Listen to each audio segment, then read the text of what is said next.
السلام عليكم ورحمة الله وبركاته. إن الحمد لله نحمده ونستعينه ونستغفره ونعوذ بالله من شرور أنفسنا ومن سيئات أعمالنا.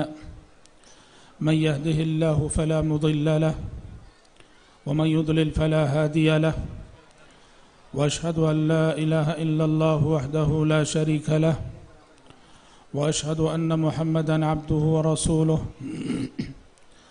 أما بعد فإن خير الحديث كتاب الله، وخير الهدي هدي محمد صلى الله عليه وسلم، وشر الأمور محدثاتها، وكل محدثة بدعة، وكل بدعة ضلالة، وكل ضلالة في النار. أعوذ بالله السميع العليم من الشيطان الرجيم من همزه ونفخه ونفسه. فكلا أخذنا بذنبه فمنهم من أرسلنا عليه حاصبا ومنهم من أخذته الصيحة ومنهم من خسفنا به الأرض ومنهم من أغرقنا وما كان الله ليظلمهم ولكن كانوا أنفسهم يظلمون. اس اجلاس کے معزز صدر قاری نجم الحسن صاحب حفظہ اللہ، محترم ذمہ داران صوبائی جمعیت الحدیث ممبئی، کامن گاؤں کی جمعیت کے محترم ذمہ داران، اسٹیج پر تشریف فرما علماء کرام، معزز شرکاء اجلاس اور پردہ نشین خواتین اسلام، اصلاح امت کے عنوان سے منعقد آج کی اس عظیم الشان کانفرنس میں منتظمین اجلاس نے مجھے آپ کے سامنے گفتگو کرنے کے لیے جو موضوع دیا ہے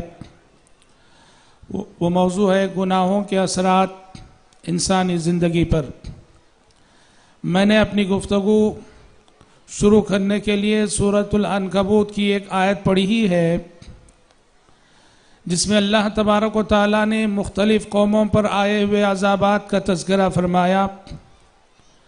چنانچہ اللہ نے فرمایا فَكُلًّا أَخَذْنَا بِذَنبِهِ، ہر ایک کو ہم نے اس کے گناہوں کے سبب اپنی گرفت میں لے لیا. فَمِنْهُمْ مَنْ أَرْسَلْنَا عَلَيْهِ حَاصِبًا، ان میں سے کچھ قومیں ایسی ہیں جن پر ہم نے آسمان سے پتھروں کی بارش برسائی.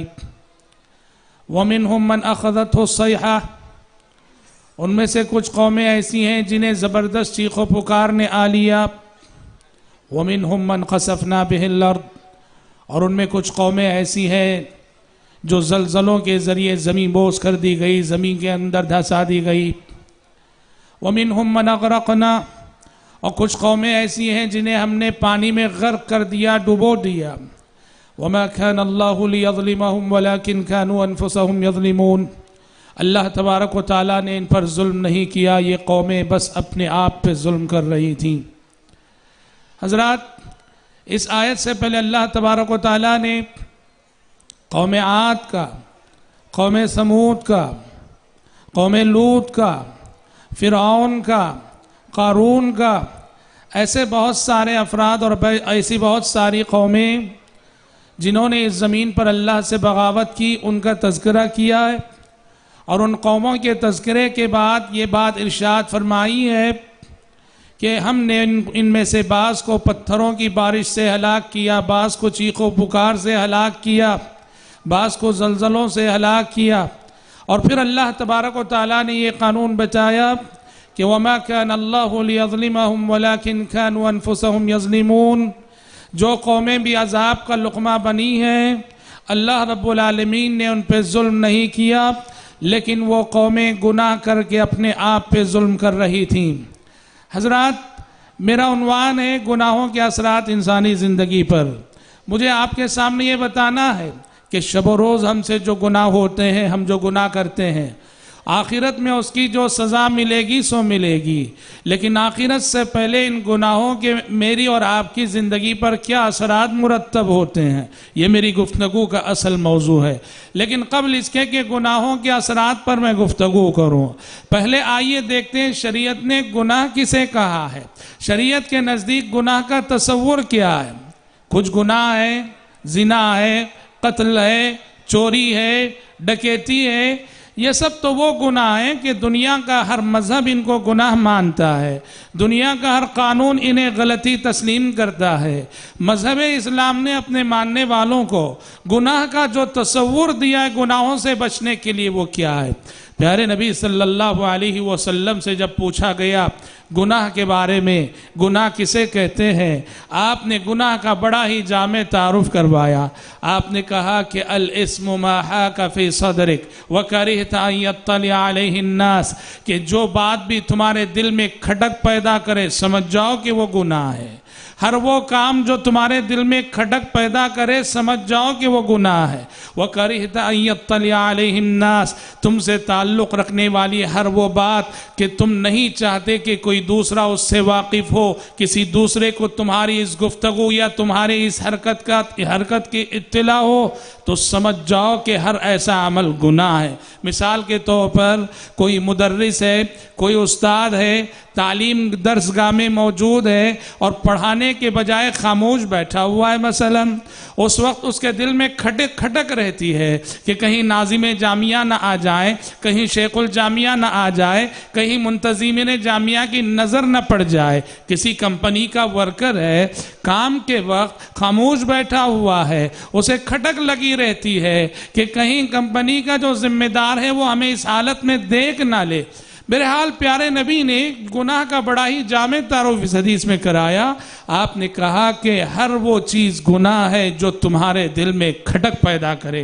حضرات، جو گناہ ہم سے ہوتے ہیں یا جو گناہ ہم کرتے ہیں، اجتماعی سطح پر بھی اور انفرادی سطح پر بھی ان گناہوں کے بہت سارے اثرات میری اور آپ کی انفرادی زندگی میں بھی پڑتے ہیں اور امت مسلمہ کی قومی اور اجتماعی زندگی پہ بھی پڑتے ہیں۔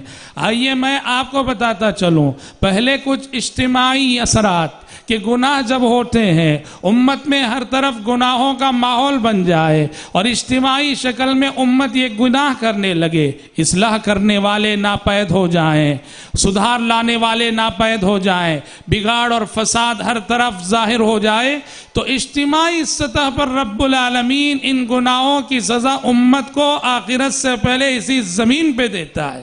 پیارے نبی صلی اللہ علیہ وسلم کی ایک حدیث جس سے امیر معاویہ رضی اللہ عنہ نے روایت کیا ہے، امیر معاویہ رضی اللہ عنہ فرماتے ہیں انما ہلکت بنو اسرائیل حینما اتخذت هذه نساؤهم واخذ قصة من شعره۔ امیر معاویہ رضی اللہ عنہ نے اپنے سر کے بال پکڑ کے کہا کہ پیارے نبی نے فرمایا بنو اسرائیل کی ہلاکت، تباہی اور بربادی کا سبب یہ تھا کہ ان کی عورتوں نے یہاں چونڈے بنانے شروع کیے۔ مطلب یہ ہوا فیشن کے ناجائز طریقے جب بنو اسرائیل کی عورتوں نے اپنائے تو ان کا یہ فیشن قوم بنو اسرائیل کی ہلاکت اور تباہی کا سبب بنا۔ پتہ چلا گناہ سے قوموں کی ہلاکت ہوتی ہے، گناہوں سے قومیں برباد ہو جاتی ہیں، گناہوں سے قومیں تباہ ہو جاتی ہیں۔ قوم بنو اسرائیل کی عورتوں نے جو ناجائز فیشن کے طریقے اپنائے، اس نے پوری قوم کا بیڑا غرق کر ڈالا اور یہ قوم بنو اسرائیل اللہ کی نظروں میں معتوب ٹھہری اور رب العالمین کا عذاب اس قوم بنو اسرائیل کو آ لیا۔ پیارے نبی نے ایک دوسری حدیث میں فرمایا کہ جب اللہ رب العالمین امت کو اس کے اجتماعی گناہوں کی سزا دینا چاہتا ہے تو اس شکل میں دیتا ہے کبھی کبھار کہ ظالم حکمرانوں کو مسلط کر دیتا ہے، ظالم بادشاہوں کو مسلط کر دیتا ہے، ایسے حکمرانوں کو مسلط کر دیتا ہے جو بے رحم ہوتے ہیں، ہمارے خون کے پیاسے ہوتے ہیں، ہمیں ستانے والے، ہمیں تکلیفیں دینے والے اور ہماری زندگی کے امن و سکون سے کھیلنے والے حکمران۔ پیارے نبی نے فرمایا والذی نفسی بیدہ لتأمرن بالمعروف ولتنہون عن المنکر او لیسلطن اللہ علیکم شرارکم ثم یدعو خیارکم فلا یستجاب لهم۔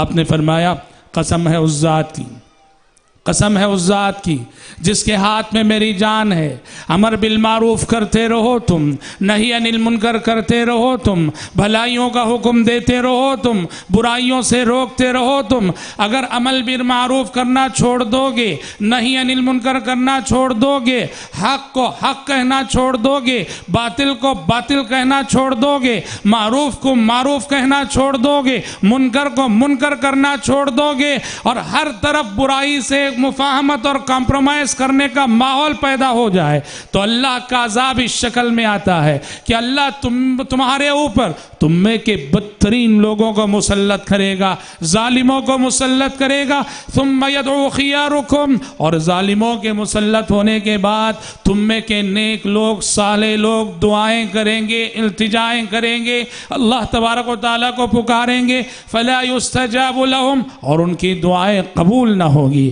پتہ چلا کہ گناہوں کے اجتماعی اثرات میں سے ایک شکل یہ بھی ہے کہ امت پر ظالم حکمران مسلط ہو۔ حجاج بن یوسف اسلامی تاریخ کا ایک بہت ہی بڑا ظالم گورنر ہے، اور اتنا بڑا سفاک اور خون ریز انسان ہے کہ اس کے آنے سے پہلے پیارے نبی صلی اللہ علیہ وسلم نے احادیث میں اس کے ظلم کی پیشن گوئی فرمائی تھی۔ آپ نے فرمایا تھا یکون فی ثقیف کذاب و مبیر، قبیلے ثقیف میں ایک کذاب پیدا ہونے والا ہے اور ایک سفاک اور خون ریز انسان پیدا ہونے والا ہے۔ آپ کی پیشن گوئی تھی۔ شارحین حدیث نے کذاب سے مراد مختار بن ابی عبید الثقفی اور سفاک سے مراد حجاج بن یوسف الثقفی مراد لیا ہے۔ تو دیکھو کہ اتنا بڑا ظالم حسن بصری رحمہ اللہ کے پاس لوگوں نے حجاج بن یوسف کے ظلم کا شکوہ کیا، حجاج بن یوسف کی سختیوں کا شکوہ کیا، کہا کہ امام محترم حجاج بن یوسف کے ظلم کی انتہا ہو گئی، اس کی سفاکی کی انتہا ہو گئی، اللہ کے صالح بندوں کو متقی بندے بھی اس کے شر سے محفوظ نہ رہے۔ حسن بصری رحمت اللہ علیہ نے شکوہ کرنے والوں سے کہا ما جاء الحجاج الا بذنوبنا، ما جاء الحجاج الا بذنوبنا، حجاج بن یوسف جیسا ظالم اگر ہم پر مسلط ہے تو اس کا سبب ہماری اپنی معصیتیں اور ہمارے اپنے گناہ ہیں۔ لہٰذا میرے بھائی جب بھی آپ یہ دیکھو، اور زمین میں جہاں بھی آپ یہ دیکھو، کسی بھی ملک میں اگر یہ دیکھو کہ مسلمانوں پر ظالم حکمران مسلط ہیں جو ستا رہا ہے، پریشان کر رہا ہے، تو سمجھ جاؤ کہ یہ گھڑی اجتماعی محاسبے کی گھڑی ہے۔ اپنا محاسبہ کرنے کی ضرورت ہے کہ امت اپنی اجتماعی زندگی میں کہاں تک دین پر قائم ہے اور کہاں غفلتوں کی شکار ہے۔ ابن ماجہ اور حاکم کی ایک حدیث میں پیارے نبی صلی اللہ علیہ وسلم نے 5 گناہوں کا تذکرہ کیا اور کہا کہ یہ 5 گناہ جب امت میں آئیں گے تو امت کو 5 سزائیں ملیں گی۔ یوم جزا تو آخرت ہے، جیسے ہم نے شروع میں کہا آخرت یوم جزا ہے، لیکن اس جزا کا ایک حصہ، اس کا نتیجہ اللہ رب العالمین بطور عاقبت ہمیں اسی دنیا میں دکھاتا ہے تاکہ ہم سمجھ جائیں، تاکہ ہم سدھر جائیں۔ آپ نے 5 گناہوں کا تذکرہ کیا اور کہا کہ یہ 5 گناہ جب امت میں آئیں گے اور امت اجتماعی سطح پر ان گناہوں میں ملوث ہو جائے گی، 5 سزائیں رب العالمین کی جانب سے اسی دھرتی پر امت کو ملیں گی۔ میں گناہوں کے ساتھ سزاؤں کا تذکرہ کرتا ہوں اور آپ تصور کیجئے ہمارے حالات کا۔ دیکھیں یہ جو 5 باتیں اس حدیث میں مذکور ہیں، 5 باتیں ہمارے معاشرے، ہمارا معاشرہ ان 5 باتوں کی زد پر ہے۔ یہ 5 عذابات ہمارے معاشرے پر، ہمارا معاشرہ ان 5 عذابات کی زد پر ہے۔ ابن عمر راوی ہیں رضی اللہ عنہما، کہتے ہیں اقبل علینا رسول اللہ صلی اللہ علیہ وسلم، ایک مرتبہ پیارے نبی صلی اللہ علیہ وسلم ہماری جانب متوجہ ہوئے اور فرمایا یا معشر المہاجرین، یا معشر المہاجرین، آپ نے فرمایا کہ اے مہاجروں کی جماعت، خمس اذا ابتلیتم بہن واعوذ باللہ ان تدرکوہن، آپ نے فرمایا 5 باتیں ایسی ہیں کہ یہ تمہارے زمانے میں نہ آئیں، اور جب تم اس میں مبتلا ہو جاؤ گے، میری امت مبتلا ہو جائے گی تو میری امت کے لیے کوئی خیر نہ ہو۔ کیا 5 باتیں؟ آپ نے فرمایا لم تظہر الفاحشۃ فی قوم قط حتى يعلنوا بها إلا فشا فيهم الطاعون والأوجاع التي لم تكن في أسلافهم. آپ نے فرمایا جس معاشرے اور جس سماج میں عریانیت، برہنگی اور زنا کا کلچر عام ہو جائے، زنا جس معاشرے میں عام ہو جائے، بے حیائی جس معاشرے میں عام ہو جائے، برائی کو برائی سمجھنے والے، بے حیائی کو بے حیائی سمجھنے والے، حتی یعلنوا بہا، اور معاشرہ اتنا بے حیا ہو جائے کہ جو برائیاں کبھی پردے کے پیچھے ہوا کرتی تھیں وہ برائیاں لبے سڑک سرے راہ ہونے لگ جائیں. کہا تو اللہ کا عذاب اس شکل میں آئے گا کہ حتی فشا فیہم الا فشا فیہم الطاعون والاوجاع التي لم تكن في مضت في اسلافهم، کہ ایسے لوگوں میں طاعون کا مرض پھیل جائے گا، پلیگ کا مرض پھیل جائے گا، اور ایسی ایسی بیماریاں ایسے زمانے میں آئیں گی جو بیماریاں انسانی تاریخ میں کبھی نہیں دیکھی گئیں. آج دیکھو کہنے کو یہ جسم جو انسانوں کے بڑے سوارے نظر آتے ہیں، سورے نظر آتے ہیں، اللہ کی قسم انسانوں کی اکثریت آج بیماروں کی ہے. انسانوں کی اکثریت بیماروں کی ہے. یہ بظاہر سورے ہوئے جسم، یہ بظاہر اسمارٹ نظر آنے والے چہرے، یہ بظاہر حسین و جمیل نظر آنے والے چہرے اندر سے اتنے ہی کھوکھلے ہیں. انسانی جسم امراض کا مجموعہ ہے. یہ اللہ کی جانب سے گرفت ہوتی ہے. بے حیائی، عریانیت، برہنگی اور زنا کے کلچر کے ساتھ کمپرومائز کرنے کا، زنا کے کلچر کو عام کرنے کی سزا اس شکل میں آتی ہے کہ جو بیماریاں زمانے قدیم میں نہ تھیں، نئے نئے امراض انسانوں کو آ لیں گے.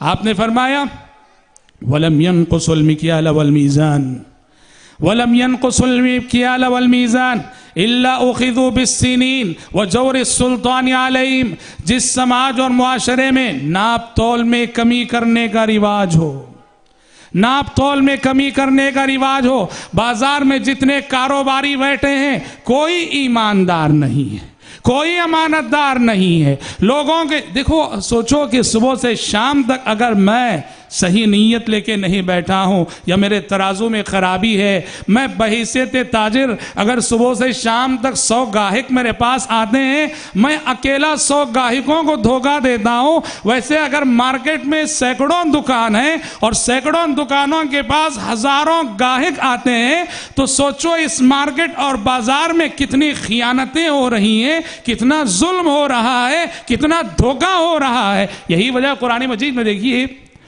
قوموں پر بہت سارے عذابات کے تذکرے ہیں. مفسرین نے ایک نقطہ ذکر کیا ہے. قرآن میں اللہ نے کسی قوم پر 3 عذاب جمع نہیں کیے، لیکن قوم شعیب پر 3 عذاب اللہ نے جمع کر دیے. 3 عذاب اللہ رب العالمین نے قوم شعیب پر جمع کر دی. حضرت شعیب علیہ السلام کی قوم 3 عذابات. دیکھو قوم عاد آندھی سے ہلاک کی گئی، قوم سمود زبردست چیخ و پکار سے ہلاک کی گئی، لیکن شعیب علیہ السلام کی قوم پہ قرآن 3 عذابوں کا تذکرہ کرتا ہے. ایک ہے رجفہ، رجفہ کہتے ہیں زلزلہ، اور ایک ہے صیحہ، زبردست دھماکے کی آواز، چیخ و پکار، اور ایک ہے عذاب یوم الذلہ، آگ برسائی گئی، آسمان سے آگ برسائی گئی. پورے قرآن میں قوم شعیب پہ ان 3 عذابات کا تذکرہ ہے. اور آپ کو معلوم ہے شعیب علیہ السلام کی قوم میں جو خرابی تھی شرک کے ساتھ، وہ یہی ناپ تول میں کمی کرنے کی خرابی تھی. ناپ تول میں کمی کرنا، کاروبار میں خیانت کرنا، لوگوں کا حق مارنا، یہ اللہ کے نزدیک کتنی مذموم صفت ہے کہ 3 عذابات اللہ نے شعیب علیہ السلام کی قوم پہ مسلط کیے. اہل علم کہتے ہیں کہ پہلے تو ان پر سخت گرمی مسلط کی گئی، 7 دن کے لیے سخت گرمی مسلط ہوئی، اور گرمی سے پریشان تھے تو ایک بدلی آئی. انہوں نے کہا کہ لگتا ہے یہ بارش کی بدلی ہے، اور اس کا سایہ جب ہوا تو ساری قوم اس بدلی کے نیچے آ کے کھڑی ہو گئی. اچانک یہ ہوا کہ ایک زبردست چیخ و پکار آئی، زمین سے زلزلہ ہوا، آسمان سے وہ جو بدلی تھی پانی کے بجائے آگ برسنے لگی، اور یہ قوم تباہ کر دی گئی، برباد کر دی گئی. ناپ تول میں کمی کرنے کا جرم اللہ تعالیٰ کی نظروں میں اتنا عظیم گناہ، اتنا عظیم جرم ہے. اس لیے آپ نے فرمایا وَلَمْ يَنْقُصُ الْمِكْيَالَ وَالْمِيزَانَ إِلَّا أُخِذُوا بِالسِّنِينَ وَجَوْرِ السُّلْطَانِ عَلَيْهِمْ. جہاں ناپ تول میں کمی کرنے کا ماحول ہو وہاں اللہ تعالیٰ فقر و فاقہ مسلط کرے گا، قحط سالی آئے گی، اور ایسے معاشرے پر اللہ ظالم حکمرانوں کو لائے گا۔ پھر آپ نے فرمایا وَلَمْ يَمْنَعُوا زَكَاةَ أَمْوَالِهِمْ وَلَمْ يَمْنَعُوا زَكَاةَ أَمْوَالِهِمْ إِلَّا مُنِعُوا الْقَطْرَ مِنَ السَّمَاءِ، اور جو امت کے مالدار اگر سالانہ زکوٰۃ نکالنا چھوڑ دیں گے، زکوٰۃ نہیں دیں گے، آسمان سے بارشیں رک جائیں گی۔ آپ نے فرمایا وَلَوْلَا الْبَهَائِمْ لَمْ تُمْطَرُوا وَلَوْلَا الْبَهَائِمْ لَمْ تُمْطَرُوا، تمہارے گناہ تو ایسے ہیں کہ آج تمہارے گناہوں کی وجہ سے آسمان سے قطرہ بارش نہ برسے۔ یہ تو اللہ کا کرم ہے کہ زمین پر صرف تم نہیں رہتے ہو، بہت سارے جانور رہتے ہیں، چرند پرند رہتے ہیں، رب العالمین ان جانوروں کی خاطر بارش برسا دیتا ہے، اور ان کے صدقے میں تم بھی سیراب کر دیے جاتے ہو۔ گناہ ایسی چیز ہے کہ اس سے بارشیں رک جاتی ہیں، فصلیں تباہ ہو جاتی ہیں۔ اسی طرح پیارے نبی نے فرمایا چوتھا گناہ وَلَمْ يَنْقُضُوا عَهْدَ اللَّهِ وَرَسُولِهِ وَلَمْ يَنْقُضُوا عَهْدَ اللَّهِ وَرَسُولِهِ إِلَّا سَلَّطَ اللَّهُ عَلَيْهِمْ عَدُوًّا مِّنْ غَيْرِهِمْ، کہ جو امت اللہ اور اس کے رسول کے عہد و پیمان کو بھلا دے گی، اللہ سے کیا ہوا عبادت کا وعدہ، پیارے نبی کی اتباع کرنے کا وعدہ، اس عہد و پیمان کو بھلا دے گی تو رب العالمین دشمن کو اس امت پر مسلط کر دے گا۔ پھر آخری چیز آپ نے فرمائی وَمَا لَمْ تَحْكُمْ أَئِمَّتُهُمْ بِكِتَابِ اللَّهِ وَمَا لَمْ تَحْكُمْ أَئِمَّتُهُمْ بِكِتَابِ اللَّهِ إِلَّا جَعَلَ اللَّهُ بَأْسَهُمْ بَيْنَهُمْ، امت کے حکمران اگر کتاب اللہ کے مطابق حکومت کرنا چھوڑ دیں، کتاب اللہ کو اپنا قانون اور دستور نہ بنائیں، تو اللہ حکمرانوں کے درمیان، حکومتوں کے درمیان پھوٹ ڈال دے گا، وہ باہم ایک دوسرے کے دستوں گریبان ہو جائیں گے۔ حضرات 5 جرائم اور 5 سزائیں، جیسا کہ میں نے کہا یہ 5 سزائیں آج آپ اپنے معاشرے میں دیکھ سکتے ہیں، جو اس بات کی دلیل ہے کہ اجتماعی سطح پر اس امت میں یہ سب گناہ پائے جاتے ہیں، اور یہ امت ان گناہوں کی سزا بھی اللہ کی جانب سے پا رہی ہے۔ یہ تو اجتماعی اثرات کی بات تھی۔ حضرات اگر انفرادی حیثیت سے دیکھا جائے، میری اور آپ کی زندگی میں مجھ سے جو گناہ ہوتے ہیں، آپ سے جو گناہ ہوتے ہیں، ہماری انفرادی زندگی میں رب العالمین ہمیں گناہوں سے روکنے کے لیے جب بھی ہم سے گناہ ہوتے ہیں رب العالمین ہمیں فوراً متنبہ کرتا ہے۔ یہ اور بات ہے کہ ہم سمجھتے نہیں کیا سزائیں، کیا اثرات مرتب ہوتے ہیں ہماری انفرادی زندگی پر۔ یاد رکھو جب بھی ہم خالق کی نافرمانی کریں گے، جب بھی ہم خالق کی نافرمانی کریں گے، مخلوق ہماری نافرمانی کرے گی۔ نیکی سے جس طرح اللہ لوگوں کے دلوں میں ہماری محبت ڈالتا ہے، گناہوں سے اللہ لوگوں کے دلوں میں ہمارے تعلق سے کراہت اور نفرت کے جذبات ڈال دیتا ہے۔ کوئی انسان نیک ہو، متقی ہو، اللہ والا ہو، اللہ کی نظروں میں منظور ہو جائے تو حدیث کہتی ہے کہ آسمان میں ندا دی جاتی ہے، جبریل امین سے اللہ کہتا ہے کہ جبریل فلاں بندے سے اللہ کو محبت ہے، تم بھی محبت کرو۔ جبریل امین اس صالح بندے سے محبت کرنے لگتے ہیں، پھر جبریل امین پورے آسمانوں میں ندا دیتے ہیں کہ آسمان کے فرشتوں فلاں بندے سے اللہ کو محبت ہے، تم بھی محبت کرو۔ آسمان کے فرشتے اس بندے سے محبت کرنے لگتے ہیں، پھر زمین میں ندا دی جاتی ہے کہ اے اہل زمین فلاں بندے سے اللہ کو محبت ہے، تم بھی محبت کرو۔ اہل زمین اس سے محبت کرنے لگتے ہیں، اور دیکھتے ہی دیکھتے وہ زمین و آسمان کا مقبول ترین بندہ بن جاتا ہے۔ نیکی اور تقوی سے جس طرح اللہ لوگوں کے دلوں میں ہماری محبت ڈالتا ہے، ویسے ہی یاد رکھو ہمارے گناہ اور ہماری معصیتوں سے لوگوں کے دلوں میں اللہ ہمارے تعلق سے کراہت اور نفرت کے جذبات ڈال دیتا ہے۔ جب بھی ہم خالق کی نافرمانی کریں گے، مخلوق ہم سے کراہت کرے گی۔ علماء سلف میں سے کسی کا قول ہے، فرماتے ہیں میں جب بھی اللہ کی نافرمانی کرتا ہوں، میں جب بھی اللہ کی نافرمانی کرتا ہوں تو اس نافرمانی کا اثر گھر میں بیوی کی نافرمانی کی شکل میں دیکھتا ہوں، اور سفر میں میرے گھوڑے کی سرکشی کی شکل میں دیکھتا ہوں۔ اللہ اکبر! میں نے اللہ کی نافرمانی کی تو گھر میں میری بیوی میری نافرمانی کرنے لگی، اور انسان تو انسان کہا کہ میری سواری میرا گھوڑا بھی سرکشی کرنے لگتا ہے، وہ میری بات مانتا نہیں ہے۔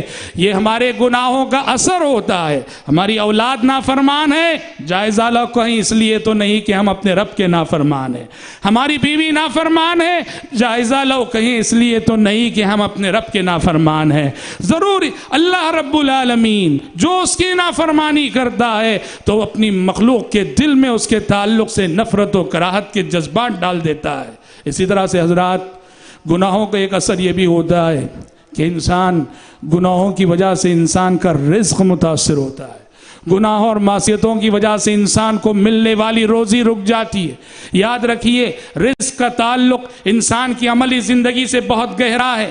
جو انسان ایمان لاتا ہے، عمل صالح کرتا ہے، اللہ پہ توکل کرتا ہے، اس پر روزی کے دروازے اسی قدر کھلیں گے۔ قرآن مجید نے کہا وَلَوْ أَنَّ أَهْلَ الْقُرَىٰ آمَنُوا وَاتَّقَوْا لَفَتَحْنَا عَلَيْهِمْ بَرَكَاتٍ مِّنَ السَّمَاءِ وَالْأَرْضِ، کہا کہ اگر یہ بستی والے ایمان لائیں اور اللہ کا تقوی اپنائیں، لَفَتَحْنَا عَلَيْهِمْ بَرَكَاتٍ مِّنَ السَّمَاءِ وَالْأَرْضِ، زمین اور آسمان سے ہم ان پر برکتوں کے دروازے کھول دیں گے، رحمتوں کے دروازے کھول دیں گے۔ جس طرح ایمان اور تقوی سے برکتوں کے دروازے کھلتے ہیں، رحمتیں نازل ہوتی ہیں، اسی طرح سے گناہوں اور معصیتوں سے رزق کے دروازے بند ہو جاتے ہیں۔ چنانچہ ایک حدیث میں پیارے نبی صلی اللہ علیہ وسلم نے فرمایا ان الرجل لا يحرم الرزق من اجل ذنب يصيبه، ان الرجل لا يحرم الرزق من اجل ذنب يصيبه، آدمی اپنے گناہوں کی وجہ سے اس رزق سے محروم کر دیا جاتا ہے جو اسے ملنے والا ہوتا ہے، اس روزی سے محروم کر دیا جاتا ہے جو اسے ملنے والی ہوتی ہے۔ پتہ ہمارے گناہ ہماری رزق کے راستے میں رکاوٹ بنتے ہیں، ہمیں حاصل ہونے والی روزی کے راستے میں رکاوٹ بنتے ہیں۔ اسی طرح سے حضرات، گناہوں کا ایک اثر ہماری اور آپ کی زندگی میں یہ بھی ہوتا ہے کہ جو انسان گناہ پر گناہ کیے جاتا ہے تو لذت بندگی اس کی زندگی سے چلی جاتی ہے، لذت طاعت اس کی زندگی سے ختم ہو جاتی ہے، نیکی کی محبت اس کی زندگی سے ختم ہو جاتی ہے۔ وہ اگر نیک کام کرے گا بھی، نیک کام کرنے کی لذت کا اسے احساس نہ ہوگا، نیکیوں کی طرف اس کا دل راغب نہ ہوگا، اس لیے کہ وہ گناہوں کا رسیہ ہو چکا ہے، گناہوں کا عاشق ہو چکا ہے، گناہوں کی محبت کو دل میں جگہ دے چکا ہے۔ اور یہ دو محبتیں، نیکی اور گناہ کی، ایک دل میں ایک ساتھ جمع نہیں ہو سکتی ہے۔ شیخ الاسلام ابن تیمیہ رحمۃ اللہ علیہ نے اس نقطے کی طرف ایک حدیث کے حوالے سے اشارہ کیا، کہا کہ پیارے نبی صلی اللہ علیہ وسلم فرماتے ہیں کہ فرشتے اس گھر میں داخل نہیں ہوتے، فرشتے اس گھر میں داخل نہیں ہوتے جس گھر میں کتا بندھا ہوا ہو، جس گھر میں کتا ہو اس گھر میں فرشتے داخل نہیں ہوتے۔ شیخ الاسلام فرماتے ہیں فَكَيْفَ يَدْخُلُ الْعِلْمُ الَّذِي هُوَ نُورُ اللَّهِ عَزَّ وَجَلَّ فِي قَلْبٍ فِيهِ كِلَابُ الشَّهَوَاتِ، جس گھر میں کتے بندھے ہوئے ہو، اس گھر میں فرشتے داخل نہ ہوتے ہو، تو پھر جس دل میں شہوت کے کتے پل رہے ہو، جس دل میں شہوت کے کتے پل رہے ہو، اس دل میں علم جو کہ اللہ تعالیٰ کا نور ہے وہ کیسے داخل ہو سکتا ہے؟ پتہ چلا نیکی اور گناہ، یہ دو چیزوں کی محبت ایک جان نہیں ہو سکتی ہے۔ گناہوں کی سزا اور گناہوں کا ایک اثر ہماری اور آپ کی زندگی میں یوں بھی دیکھنے کو ملتا ہے، نیکی کی طرف رجحان ختم ہو جاتا ہے، نیکی کی طرف میلان ختم ہو جاتا ہے، لذت بندگی کا احساس، لذت بندگی کے احساس سے ہم محروم ہو جاتے ہیں۔ اسی طرح سے حضرات، گنہگار انسان گناہوں کے جو اثرات اپنی زندگی میں دیکھتا ہے، اس میں سے ایک ذلت اور پشیمانی ہے۔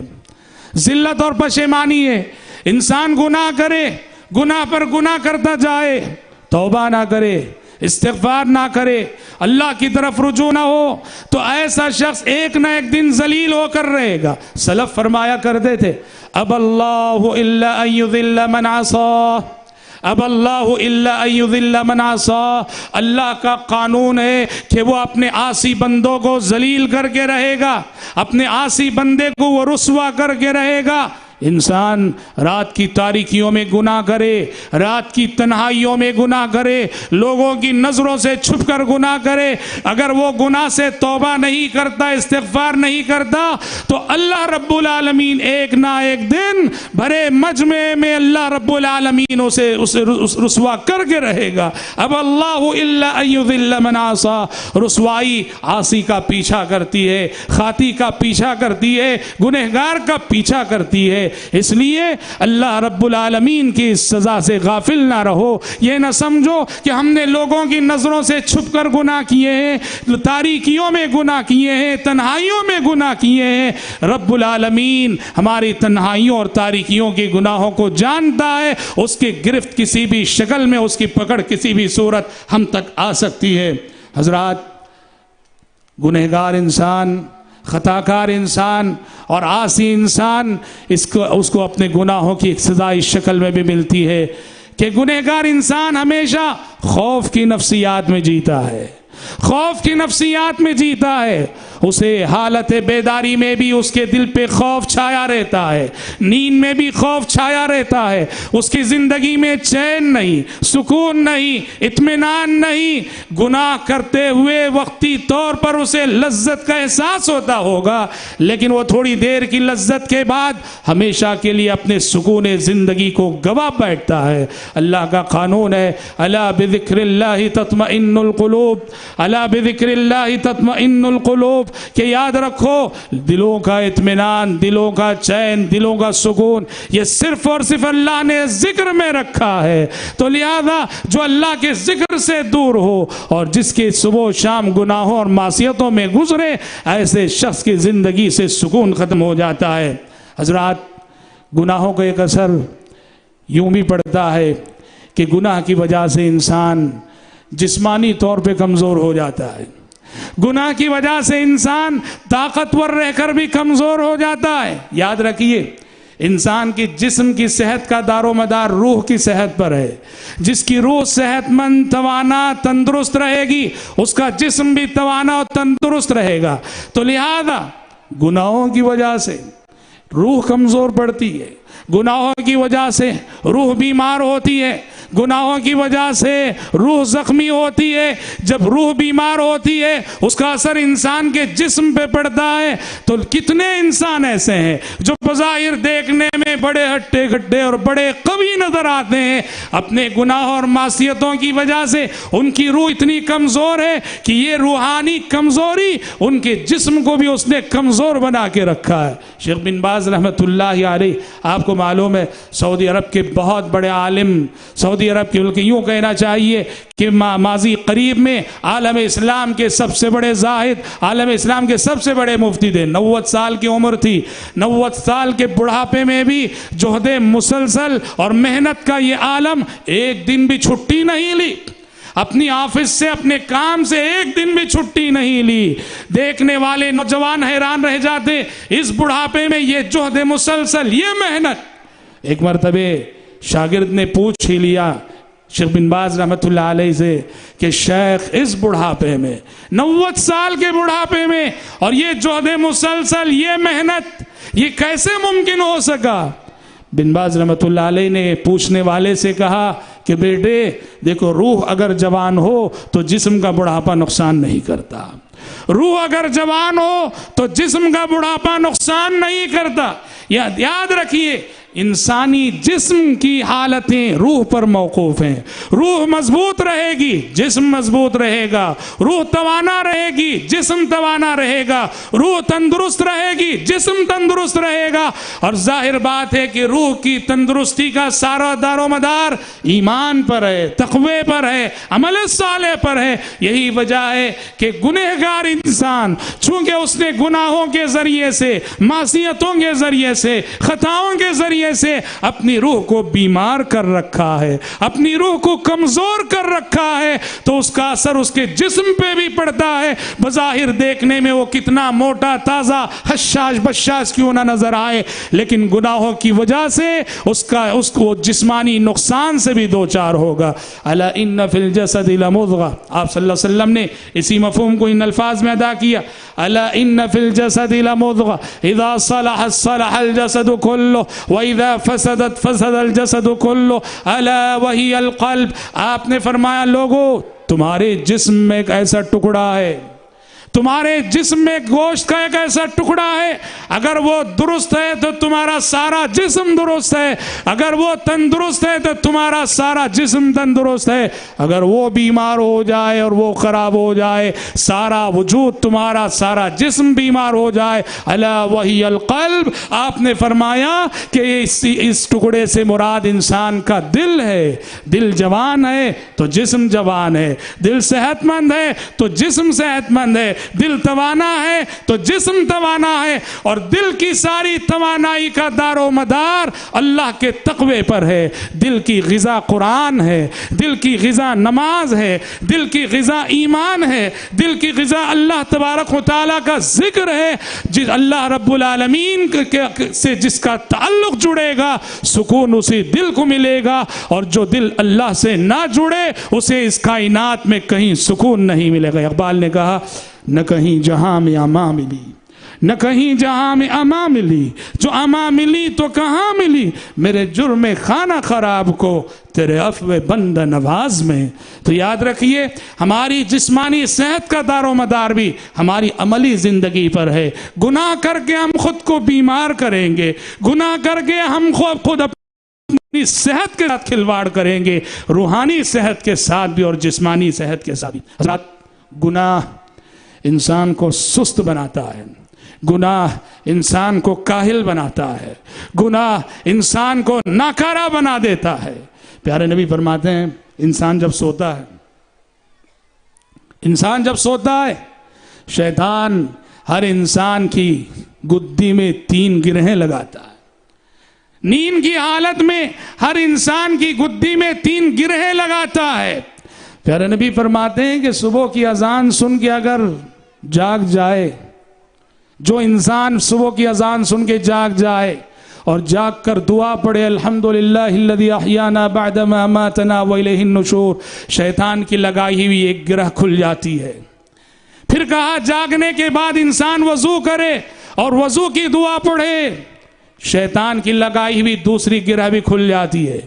پھر فرمایا مسجد میں حاضری دے اور جماعت کے ساتھ نماز پڑھے تو اس تیسری گرہ بھی کھل جاتی ہے۔ پھر فرمایا فَأَصْبَحَ نَشِيطًا، ایسا انسان صبح کرے گا بالکل نشاط کے عالم میں، چستی اور پھرتی کے عالم میں صبح کرے گا۔